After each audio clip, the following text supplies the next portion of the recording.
Bapa di sorga, kami mau bersyukur kepadamu Tuhan. Kami mohon ketika kami ingin merenungkan sebagian daripada firman-Mu, biarlah Engkau hadir, biarlah Engkau memberkati, agar melalui firman-Mu kami boleh mendengar suara-Mu.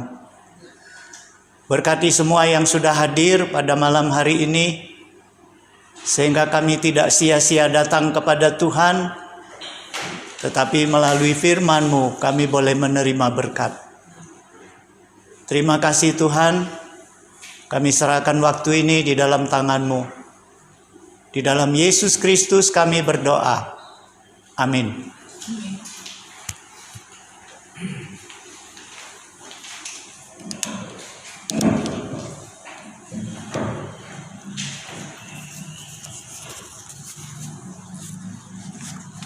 Jemaat yang saya kasihi di dalam Yesus Kristus, Shalom.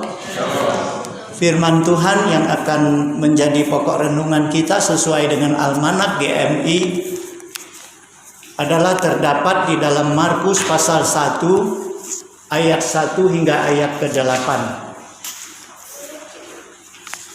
Markus pasal 1 ayat 1 hingga ayat ke-8.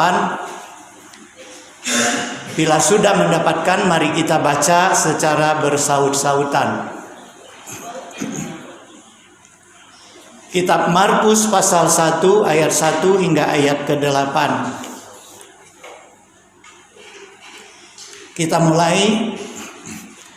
Inilah permulaan Injil tentang Yesus Kristus, Anak Allah.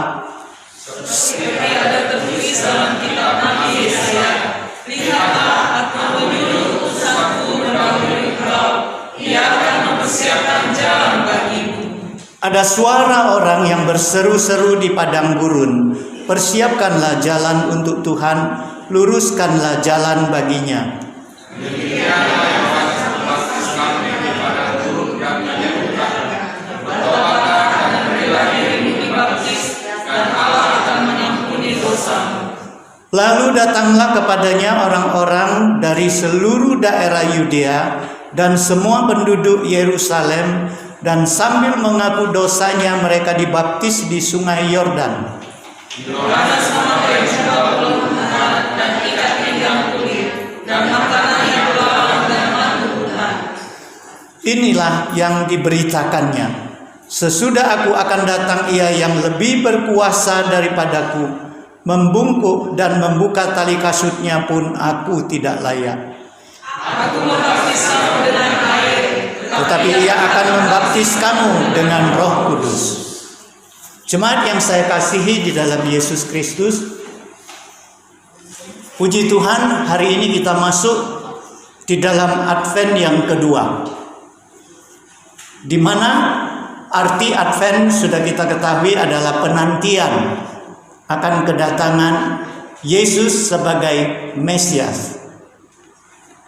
Nah, saudara sekalian, Yesus sebagai Mesias hadir ke dunia melalui kelahirannya di Bethlehem. Itu sudah terjadi 2000 sekian tahun yang lalu. Bila sampai hari ini, menjelang hari Natal, kita masih mengadakan ibadah Advent dari 1 hingga Advent yang keempat, tentu bukan lagi suatu penantian akan kelahiran Yesus, karena Yesus sudah lahir.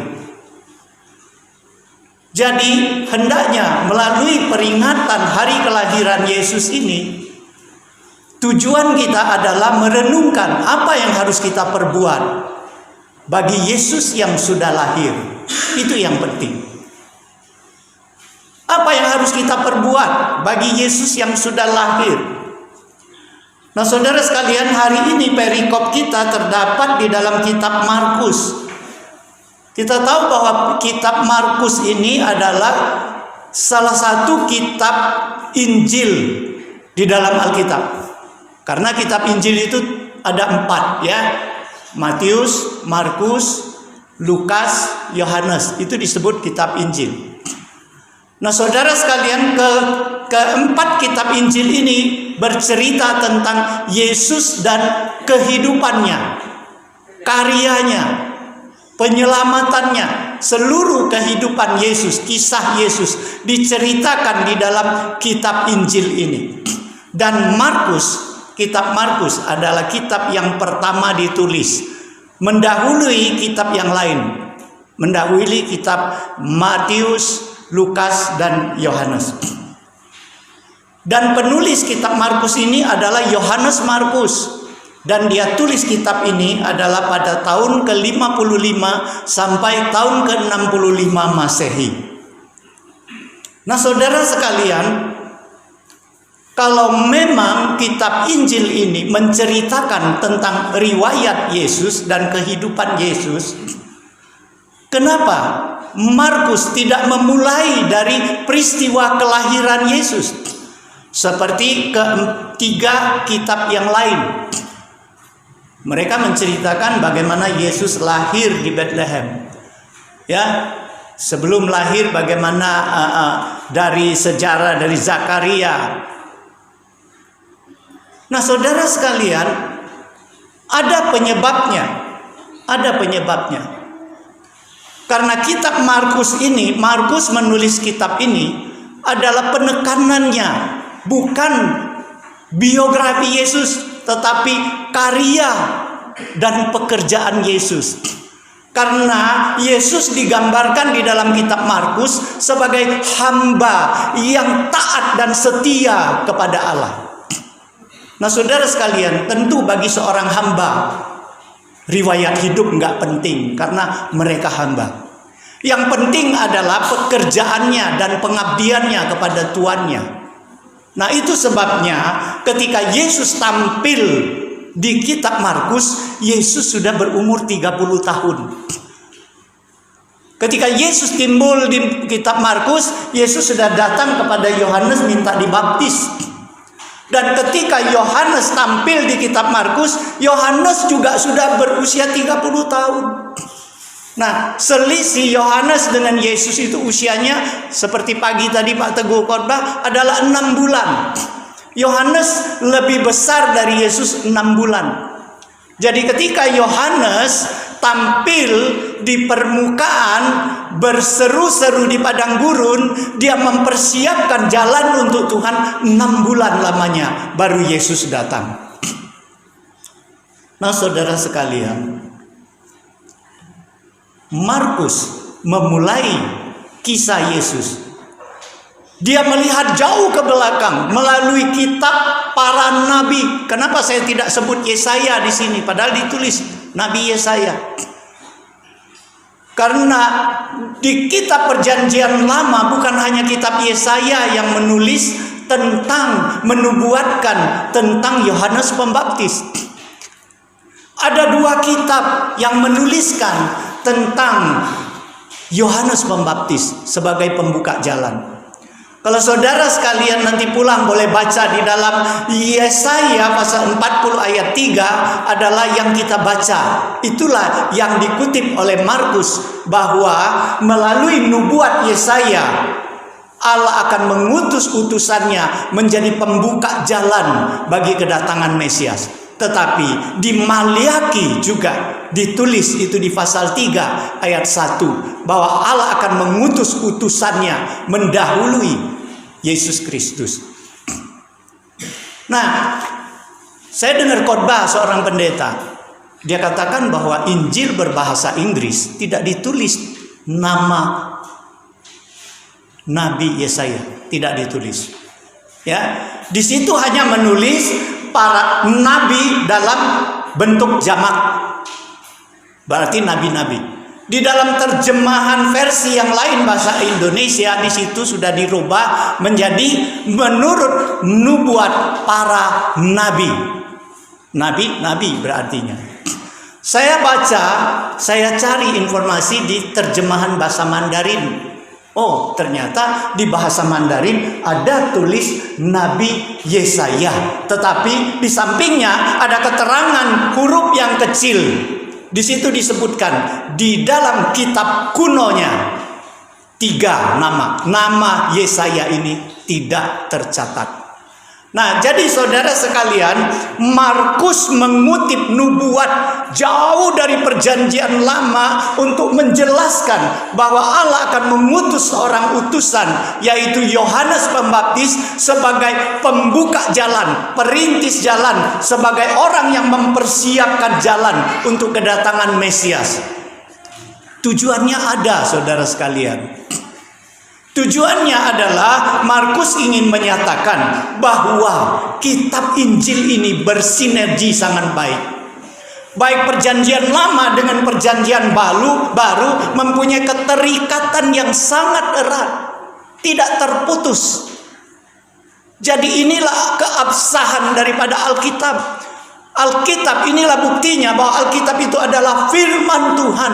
Apa yang dinubuatkan para nabi pada perjanjian lama beratus-ratus tahun yang lalu ternyata terjadi di perjanjian baru ini. Nah, saudara sekalian, inilah tujuan Yohanes mengutip perkataan Nabi Yesaya.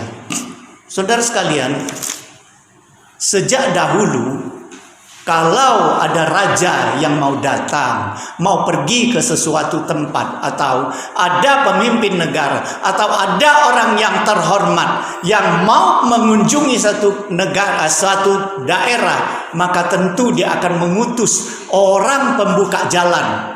Dia akan mengutus orang yang mendahuluinya sebagai pembuka jalan. Orang yang membuka jalan ini sangat penting, karena mereka datang dulu, mereka membersihkan hambatan-hambatan. Kalau ada jalan yang berlobang-lobang itu ditampal dulu, karena presiden bakal datang umpamanya. Jangan bikin malu, ya. Keamanan dari jalan itu benar-benar disterilkan. Kemudian mempersiapkan segala sesuatu, baik tempat pertemuan nanti sudah ditentukan, sudah dijaga, sudah dipersiapkan agar nanti kedatangan raja itu menjadi lancar dan tidak ada hambatan. Inilah fungsi Yohanes Pembaptis. Nah, saudara sekalian, oleh sebab itu ketika Yohanes Pembaptis diutus Allah sebagai utusan untuk membuka jalan bagi seorang raja di atas raja, seorang Yesus yang adalah Mesias, betapa pentingnya tugas Yohanes ini. Nah, saudara sekalian, jalan bagi Yesus anak Allah begitu penting, sehingga Yohanes ini ditampilkan di keempat kitab Injil. Semua ada kisah Yohanes Pembaptis ini. Nah, saudara sekalian, kita sudah pernah menceritakan sejak Nabi Maliaki, selama 400 tahun bangsa Israel tidak pernah lagi mendengar suara Nabi. Tidak pernah lagi Allah mengutus seorang nabi datang kepada bangsanya. Tidak pernah lagi Allah bersabda kepada bangsanya.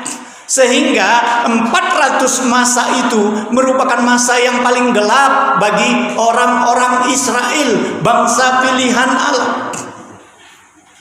Nah, saudara sekalian, dengan tampilnya Yohanes Pembaptis yang begitu kontroversial, ya, pakaiannya dari bulu unta, ikat pinggang dari kulit, tinggalnya bukan di kota, di padang gurun, padang pasir, padang belantara. Makanannya bukan nasi, bukan beras, bukan gandum, tapi makanannya belalang dan madu hutan. Kemudian dengan penampilan, dengan gaya omong, gaya seruannya, dengan ketegasannya, dengan keberaniannya. Nah, saudara sekalian, bangsa Israel seolah mendengar kembali, menemukan kembali, ini loh suara Tuhan yang sudah lama kita tidak dengar, sekarang diperdengarkan oleh Yohanes Pembaptis. Jadi saudara sekalian, hari ini mari kita lihat apa keistimewaan Yohanes Pembaptis yang dapat kita pelajari bagi hidup kerohanian kita. Yang pertama, Yohanes Pembaptis, dia bekerja dengan sesungguh-sungguhnya. Dia bekerja dengan kesungguhan hatinya. Dia bekerja dengan penuh tanggung jawab akan tugasnya. Dia tidak pernah lalai. Dia berseru-seru di padang gurun. Saudara sekalian, kalau ada orang mau adakan KKR sekarang, ada nggak orang adakan KKR di gurun pasir? Siapa yang mau datang ke gurun pasir kalau adakan KKR? Pasti orang pilih kota besar lah, tempat yang ramai lah. Tetapi Yohanes Pembaptis dengan tekun melaksanakan tugasnya, tanggung jawabnya. Saudara sekalian, di dalam hal mengecam, Yohanes Pembaptis tidak pernah pilih bulu, tidak pernah pandang muka. Ya, raja pun dia kecam kalau nggak benar. Itu sebabnya dia dipenjara, karena dia mengecam Raja Herodes. Ya, mengawini istri dari saudaranya sendiri, Herodias. Dia kecam sehingga dia dipenjarakan. Yohanes Pembaptis di dalam mengecam tidak pandang bulu, tidak ada rasa takut. Ya, pemuka agama, orang Farisi, orang ahli-ahli Taurat,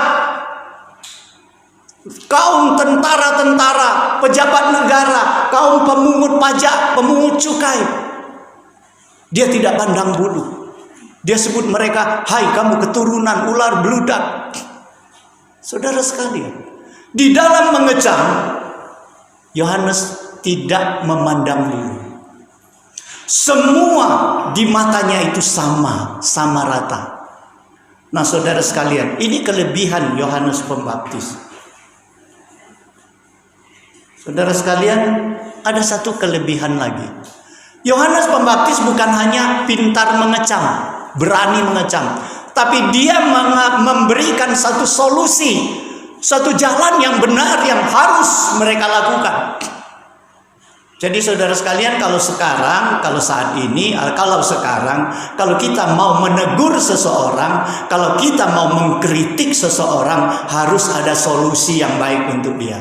Jangan cuma kritik doang, ya. Jangan cuma jago kritik, nggak ada solusi. Bikin orang jatuh, nggak. Yohanes Pembaptis dia berikan solusi. Oleh sebab itu, ketika dia katakan, hai kamu keturunan ular beludak, siapa yang suruh kamu datang menghindari hukuman yang akan datang dari Tuhan? Kemudian ada tentara-tentara yang bertanya, lalu kami harus berbuat apa? Yohanes bilang, jangan merampok, jangan merampas, cukupkanlah dirimu dengan gajimu. Oh, ini solusi. Ini yang harus mereka lakukan. Kemudian para pemungut cukai datang bertanya, apa yang harus kami perbuat? Yohanes bilang, jangan memungut lebih dari ketentuan. Berapa yang ditentukan oleh pemerintah, itulah yang kamu pungut. Jangan tambah-tambahin. Nah, saudara sekalian, ketika banyak orang bertanya apa yang kami harus buat, Yohanes bilang, kalau kamu ada 2 pakaian, 2 jubah, bagikan kepada orang yang tidak punya. Nah, saudara sekalian, hari ini bagaimana kita tanggung jawab di dalam tugas yang Tuhan berikan kepada kita? Adakah kita dengan sungguh-sungguh, dengan keseriusan kita menerima tanggung jawab itu dan kita kerjakan dengan penuh tanggung jawab? Ini pertanyaan. Kalau Yohanes Pembaptis mengerjakan dengan penuh tanggung jawab, maka hari ini kita dituntut untuk belajar dari Yohanes Pembaptis. Tanggung jawab apa kita di dalam gereja ini? Sebagai jemaat, apa tanggung jawab kita? Minimallah rajin ibadah, minimallah rajin berdoa, minimallah rajin membaca firman Tuhan, saling mengasihi. Tanggung jawab kita, apakah kita kerjakan dengan baik? Kita belajar dari Yohanes Pembaptis. Di dalam mengkritik, saya katakan tadi, ya, kita jangan pilih bulu, ya. Kalau sana, kalau teman, kalau kerabat, jangan usah dikritik walaupun salah. Ya. Kita kritik orang-orang yang kita tidak senang. Dan kita kritik tidak pernah beri solusi. Kita cuma jago kritik. Nah, saudara sekalian, Kita harus kerjakan dengan tanggung jawab, bukan dengan bermalas-malasan, bukan apalagi dengan ogah-ogahan. Dan juga kita di dalam mengecam, jangan pandang bulu. Jangan pandang bulu, siapapun dia. Kalau salah, katakanlah salah. Kalau benar, katakanlah benar. Karena Yesus ajarkan itu. Apa yang iya, katakan iya. Yang tidak, katakan tidak. Kalau lebih dari itu adalah dosa. Siapapun. Jadi saudara sekalian, Yohanes memberikan teladan kepada kita. Tergantung bagaimana kita meneladani Yohanes. Nah saudara sekalian, yang kedua, Yohanes Pembaptis bukan saja tampilannya sederhana. Kenapa sederhana? Tadi Pak Teguh pagi berkata, ya, pakaiannya dari bulu unta. Itu pakaian yang biasa-biasa itu, bukan pakaian orang kaya itu, ya. Ikat pinggang dari kulit, makannya, waduh, bukan makanan istana lah, ya. Makanan madu hutan, kemudian belalang. Nah, saudara sekalian, Yohanes ingin memberikan contoh bagaimana hidup kesederhanaannya, ya. Tapi Yohanes bukan hanya hidup sederhana, dia juga di dalam pelayanan sangat rendah hati. Saudara sekalian, dari perkataannya tadi dia katakan, sesudah aku akan datang, ia yang lebih berkuasa daripadaku. Padahal pada saat itu, wah, Yohanes sangat tenar, ya. Kita tahu, ya, orang seluruh penduduk Yudea datang, orang sekitar Yerusalem pada datang, orang di sekitar Sungai Yordan pada datang kepadanya. Walaupun di padang gurun diadakan KKR, dia beritakan firman Tuhan, orang ramai-ramai datang ke sana. Saudara sekalian, dia tenar pada saat itu. Tetapi dia katakan apa? Sesudah aku akan datang, ia yang lebih berkuasa daripadaku. Membungkuk dan buka tali kasutnya pun aku tidak layak. Nah saudara sekalian, di sini kita dapat melihat Yohanes Pembaptis begitu jujur dan rendah hati di dalam menunaikan tugasnya. Sebagai utusan Tuhan, ia hanya memberitakan berita dari Tuhan, bukan berita dirinya. Saudara sekalian, dia menghubungkan orang lain dengan Tuhan Yesus, bukan untuk dirinya sendiri. Dia tidak pernah mencuri kemuliaan Tuhan. Sekalipun ketenarannya sudah melampaui segalanya. Saudara sekalian, hari ini bagaimana dengan kita? Saya dengar satu khotbah yang sangat menarik. Begini, ketika Yohanes Pembaptis tampil di padang gurun, ketika dia tampil dengan pakaiannya seperti itu, ya, ketika dia suaranya menggelegar, lantas orang Israel melihat di dalam dirinya ada gambaran Nabi Elia. Oh, ini benar, ini Nabi Elia. Ya, ini Nabi, ini suara Tuhan. Jadi sekalipun dia katakan ular beludak kamu keturunan, dia katakan bertobatlah, hasilkanlah buah. Kalau tidak, kapak sudah ada di batang pohon, kamu akan ditebang dan dibakar. Mereka tidak tersinggung. Saudara sekalian, dia mendapat pengakuan daripada orang banyak,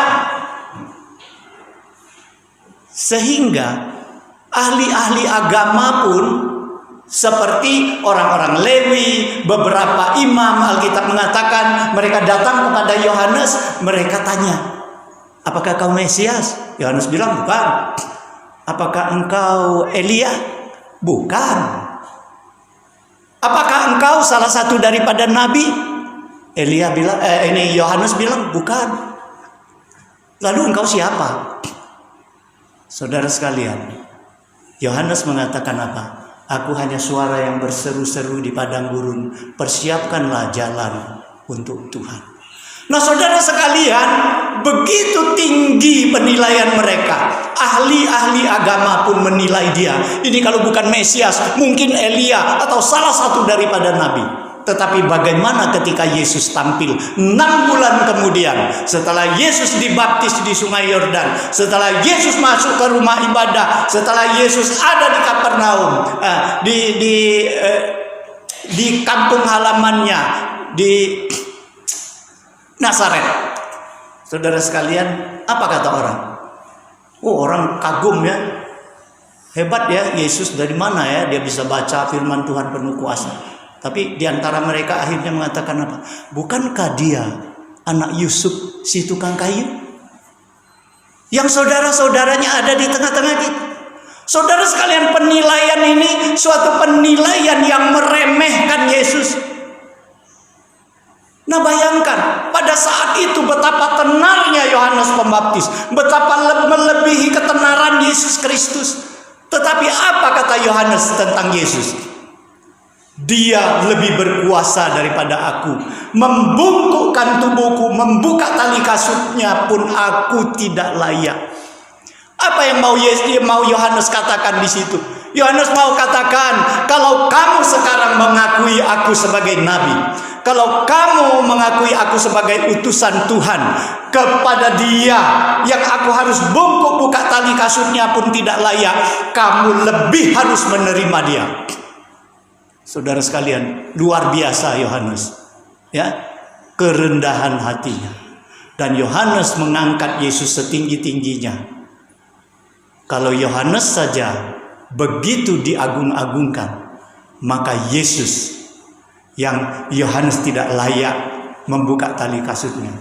Bayangkan betapa agungnya dan mulianya Yesus itu. Inilah pekerjaan Yohanes Pembaptis. Nah saudara sekalian, bagaimana Yesus tanggapi tentang Yohanes? Yesus katakan bahwa Yohanes lebih daripada sekedar seorang nabi. Di dalam Lukas pasal 7 ayat 26, Yesus katakan Yohanes itu lebih daripada seorang nabi. Ya. Kemudian Yesus di dalam Matius pasal 11 ayat 11 juga mengatakan, sesungguhnya di antara mereka yang dilahirkan oleh perempuan tidak pernah tampil seorang yang lebih besar dari Yohanes Pembaptis. Jadi sebenarnya Yohanes Pembaptis itu begitu berharga di mata Tuhan. Dia di atas nabi. Tidak ada seorang yang lahir di dunia ini yang lebih besar, yang lebih hebat daripada Yohanes. Tetapi Yohanes tampil begitu rendah hati. Nah saudara sekalian, kenapa Yohanes bisa tampil seperti itu rendah hati? Karena dia tahu bahwa dia bukan peran utama. Dia bukan aktor utama. Aktor utamanya adalah Yesus Sang Mesias itu. Dia hanya utusan Allah. Betapa sering kali di dalam pelayanan kita lupa bahwa kita bukan aktor utama. Aktor utama kita hanyalah Yesus. Kita adalah utusan. Kita adalah hamba-hamba Tuhan. Dan kita mempunyai tugas hanya menghubungkan manusia kepada Tuhan. Yesuslah yang harus kita agung-agungkan, bukan keberhasilan dan kehebatan kita. Betapa sering kita lalai. Di dalam pelayanan kita mengagumkan, kita hebat, pelayanan kita hebat, kita berhasil. Sehingga kita mencuri kemuliaan Tuhan. Saudara sekalian, sekarang kita mau cari apa kelemahan Yohanes Pembaptis. Sekalipun Yohanes Pembaptis itu orang yang sangat dihormati, sangat dihargai, tetapi dia tetap manusia yang mempunyai kelemahan. Apa kelemahan Yohanes Pembaptis? Satu hari ketika Yohanes Pembaptis di dalam penjara mendengar tentang perbuatan-perbuatan Yesus, dia utus muridnya, pergi kamu tanya dengan Yesus, apakah dia Mesias yang kita tunggu-tunggu? Atau kita harus tunggu yang lain? Yohanes jadi ragu terhadap Yesus. Kenapa ragu saudara sekalian? Tadinya bukankah ketika Yesus mau baptis ke Sungai Yordan, dari jauh-jauh Yohanes Pembaptis sudah ngomong, lihat anak domba Allah yang akan menghapus semua dosa manusia. Bukankah ketika dia membaptis Yesus, dia sendiri melihat Roh Kudus turun ke atas Yesus, dan langit terbuka, ada suara mengatakan, inilah anakku yang kukasihi, kepadanya lah aku berkenan. Tetapi kenapa sekarang dia jadi ragu? Kenapa dia jadi utus muridnya tanya sama Yesus, apakah dia yang kita tunggu-tunggu? Apakah dia yang Mesias itu? Atau kita harus tunggu yang lain? Nah saudara sekalian, penyebabnya apa? Kenapa Yohanes Pembaptis bisa ragu akan kemesiasan Yesus? Ada dua penyebab menurut tafsiran para ahli. Yang pertama, pada saat itu Yohanes sedang dipenjara. Sementara dia dengar Yesus begitu berkuasa. Dia bisa menyembuhkan orang, dia bisa bangkitkan orang yang mati, dia bisa celikkan mata orang buta. Tetapi kenapa Yesus tidak peduli terhadap dia yang dipenjara? Kenapa Yesus tidak berusaha menolong dia? Padahal dia datang ke dunia adalah untuk membuka jalan untuk Yesus. Kenapa Yesus seolah-olah tidak peduli terhadap dia? Saudara sekalian, dia jadi kecewa. Karena kecewa, mata rohaninya tertutup sehingga dia meragukan kemesiasan Yesus. Kemudian dia pikir begini. Dia sendiri mengatakan, karena dia dipenuhi oleh Roh Allah, dia katakan, aku membaptis kamu sekarang dengan air ya. Nanti dia yang akan datang membaptis kamu dengan roh dan api. Kemudian Yohanes katakan apa? Dia seperti orang yang membawa penampi, yang akan menampi gandum. Gandum masukkan ke gudang, ke lumbung, sekamnya akan dibuang dan dibakar. Di dalam konsep Yohanes, misi Yesus, misi Mesias itu datang ke dunia adalah untuk menghukum orang berdosa. Ya, orang yang tidak mau bertobat dihukum. Seperti ditampi, semak itu, sekam itu dibakar. Tetapi apa yang dia dengar tentang perbuatan Yesus? Yang Yesus ajarkan tentang mengasihi, mengampuni. Jangan balas kejahatan dengan kejahatan. Balaslah kejahatan dengan kebaikan. Wah, ini ragu dia. Apakah ini Yesus atau bukan ini? Dalam konsep dia, Yesus itu adalah mengadili, menghukum orang-orang berdosa. Tetapi yang dia dengar, Yesus itu terbalik ya. Ternyata saudara sekalian, kekecewaan seringkali membuat mata rohani kita jadi rabun, bahkan jadi buta. Yohanes tidak tahu bahwa Yesus akan menghukum orang berdosa. Misinya tetap akan dijalankan, tetapi bukan kedatangan yang pertama, adalah kedatangan yang kedua kali. Yesus akan datang menampi dan sekam akan dibakar, gandum akan dimasukkan ke dalam lumbung. Saudara sekalian, seringkali kekecewaan di dalam hati kita kepada Tuhan buat kita salah mengerti, salah menilai Tuhan.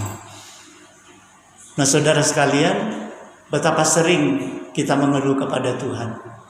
Betapa sering kita tinggalkan Tuhan karena kita kecewa bahwa Tuhan tidak peduli terhadap kita. Tuhan tidak memberkati kita. Tuhan memberkati orang lain. Tuhan sedang menyiksa aku. Tuhan memberikan aku yang tidak baik. Nah saudara sekalian, kekecewaan kita kepada Tuhan itu seringkali membuat kita salah mengerti, salah memandang Tuhan. Tapi kita bersyukur, Yohanes tidak buru-buru ambil kesimpulan. Ketika dia kecewa, ketika dia ragu akan Yesus, kemesiasan Yesus, dia utus muridnya tanya kepada Yesus. Dia bertanya ke alamat yang benar.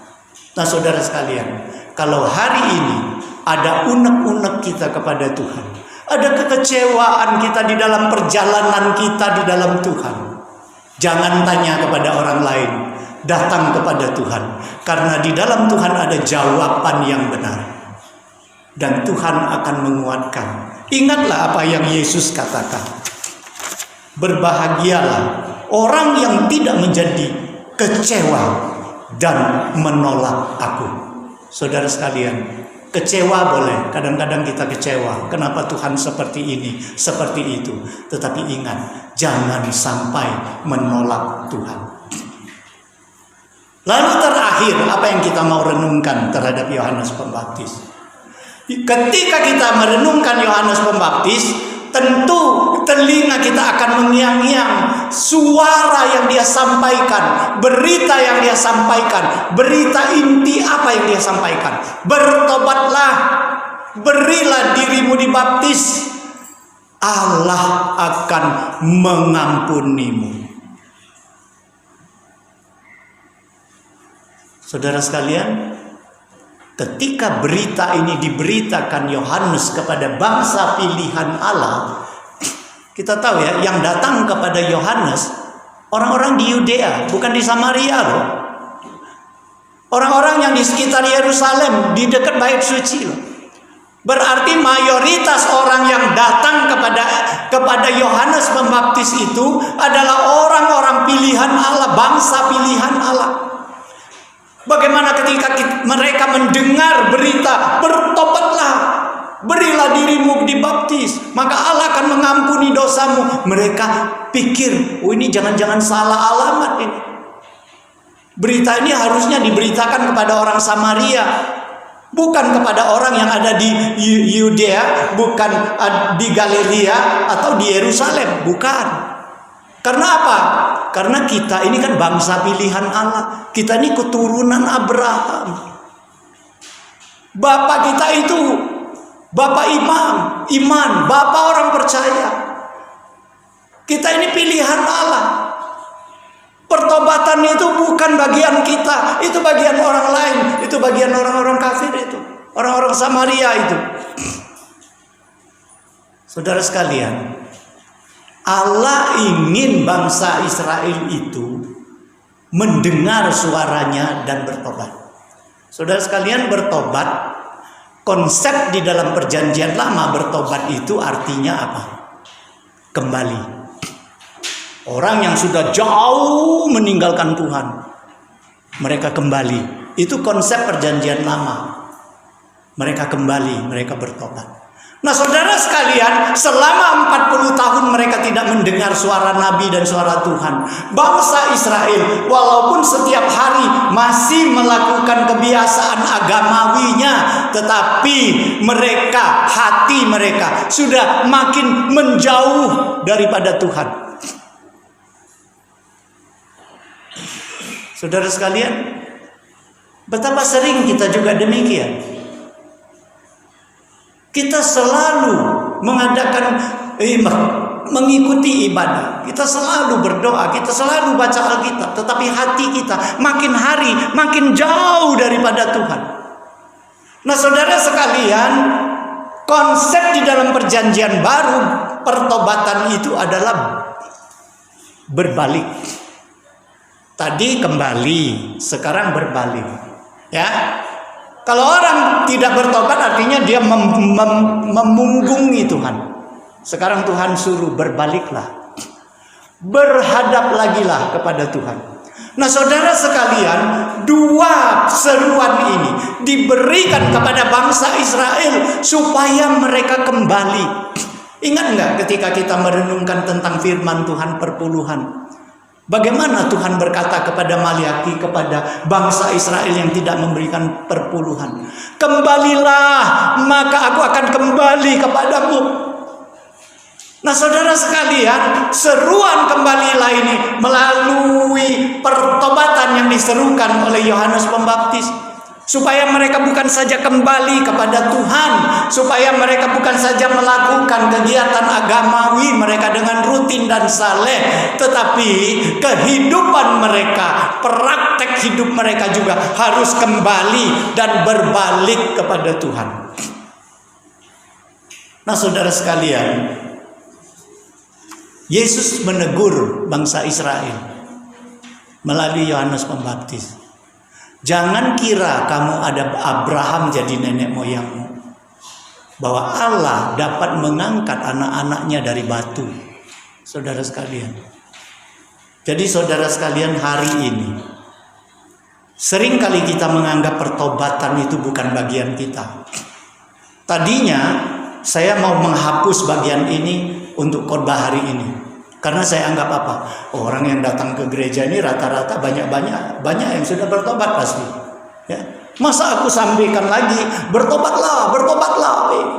Kayaknya harus adakan KKR, karena di situ banyak orang yang belum mengenal Yesus. Itu baru harus saya sampaikan bertobatlah.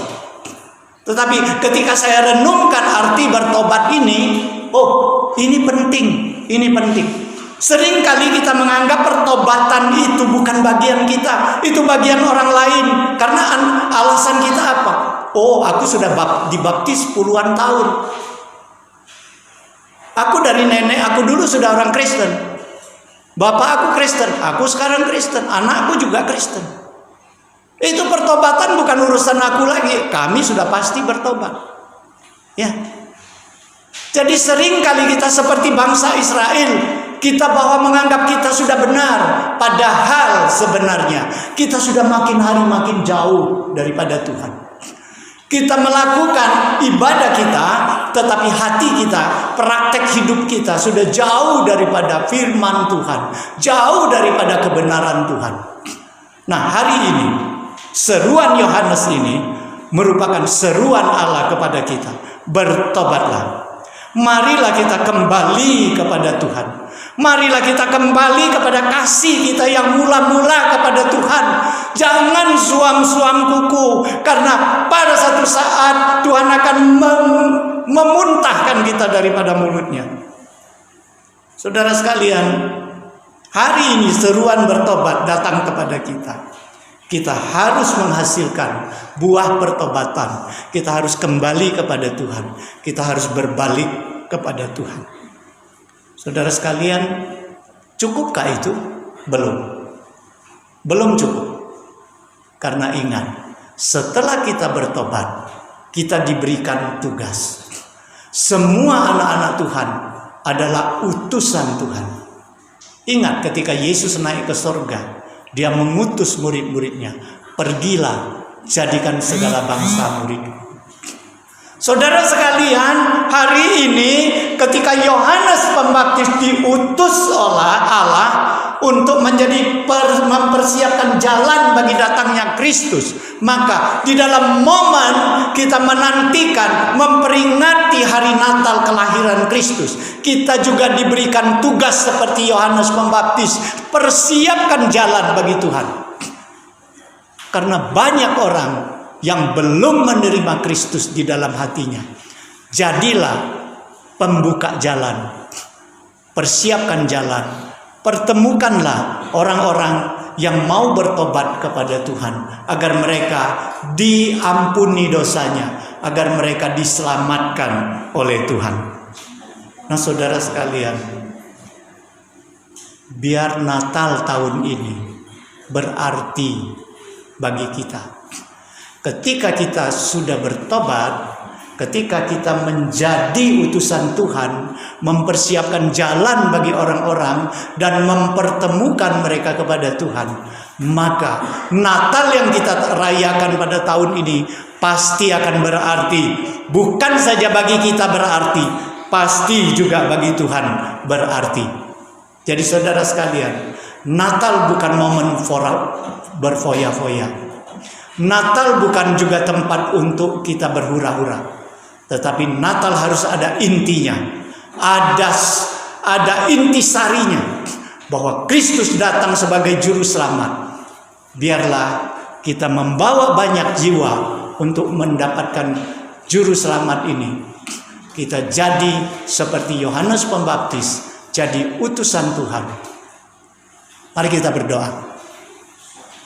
Bapa di sorga, kami mau bersyukur kepada-Mu Tuhan.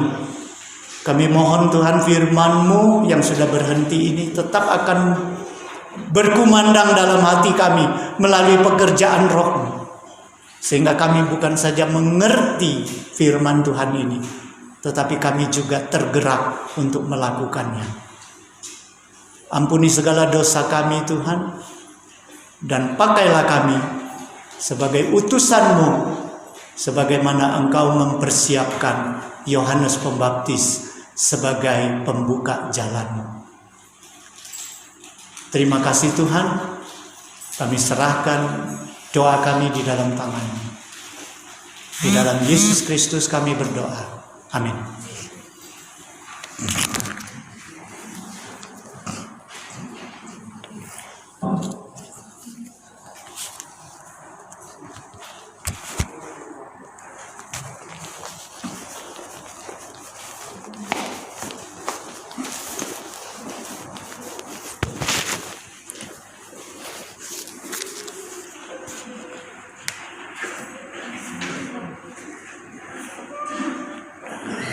Mati belum ini tadi.